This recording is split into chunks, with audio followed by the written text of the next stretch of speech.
ভাই বাংলাদেশের কিছু মানুষ কি আপনারা পাগল হয়ে গেছেন গা? ঘরে বসে বসে ভাই ফিটার খান, উল্টা পাল্টা কথা বলবেন। আমরা ভলান্টিয়াররা আমরা কতটুকু পরিশ্রম করতেছি ফেনীবাসীর জন্য, নোয়াখালীবাসীর জন্য এবং ব্রাহ্মণবাড়িয়াবাসীর জন্য। প্রতিটা ভলান্টিয়ারই ভাই বুক সমান পানি দিয়া এই জায়গাটা, আমরা যে জায়গাটাতে দাঁড়িয়ে আছি আজকে আল্লাহর রহমতে আপনারা দেখুন, এই পর্যন্ত কিন্তু এই জায়গাতে পানি ছিল, এই পর্যন্ত এই জায়গাতে আমরা ছিলাম। এখন আল্লাহর রহমতে আপনারা দেখতে পাচ্ছেন আমরা কিন্তু এখন অবস্থান করতেছি ফেনী। ফেনী দেখুন আল্লাহর রহমতে পানি কিন্তু অনেক কমে গেছে, অনেক অনেক কমে গেছে। প্রায় শহর থেকে 4-5 ফুট কিন্তু পানি কমে গেছে। এখন কিন্তু শহরের অবস্থা আলহামদুলিল্লাহ মোটামুটি ভালো, কিন্তু যে গ্রামগুলা কিন্তু পানি দিয়ে একদম ভরে গেছিল সেইগুলা পানি শুকিয়ে পুরা কাদা হয়ে গেছে। আর আপনাদেরকে একটা কথা বলবো দেশবাসীর কাছে, প্লিজ, আমরা ভলান্টিয়াররা এখানে আমরা প্রচুর পরিমাপ সবাই কিন্তু পরিশ্রম করতেছে, সবাই কিন্তু প্রচুর পরিশ্রম করতেছে।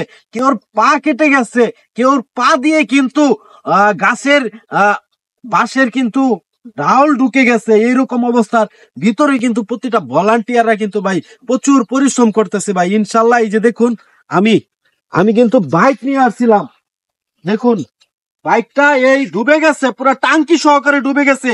সেই অবস্থাতে কিন্তু বাইক চালিয়ে দেখেন বাইকের কি অবস্থা। আমরা কারণ নিজেকে নিজের কোনো মূল্য দিছি না। ইনশাল্লাহ সবসময় দেশকে ভালোবাসি বলে দেশের মানুষের প্রতি ভালোবাসা, কারণ স্বার্থের বিনিময়ে না ভাই, স্বার্থের বিনিময়ে না।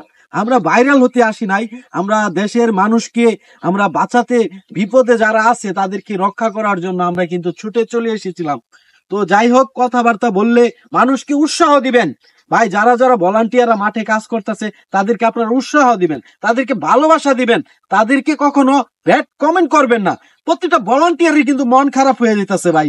সবাই কিন্তু এইদিকে আমরা 4-5-6 দিন ধরে এখানে আছি, সবাই কিন্তু এখানে প্রচুর পরিমাণ ভাই, এখানে রাতে ঘুমানোটা যে কতটুকু কষ্ট সেটা যদি ভাই জানতেন তাহলে ভাই একবার আপনারা তো কখনো আসবেন না। যদি এখানে আসতেন, আইসা যদি মনে করেন আপনার পরিবেশটা দেখতেন, আপনারা যদি আমাদের সাথে ভলান্টিয়ার হিসেবে কাজ করতেন তাহলে কিন্তু আপনারা বুঝতে পারতেন।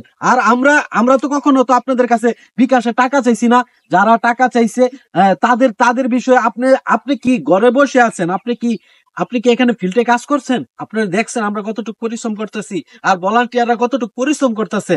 তো উল্টাপাল্টা ভাই কথা বলার আগে একটু ভেবে চিন্তা করে কথা বলবেন, কারণ আমরা যে জায়গার ভিতরে ত্রাণ নিয়ে যাই সেই জায়গার ভিতরের অবস্থা আমরা যদি কুলাতে না পারি তাহলে কিন্তু আমরা অবশ্যই কিন্তু ভিডিও করি। তো যাই হোক, কথাবার্তা বললে সাবধানে কথা বলবেন।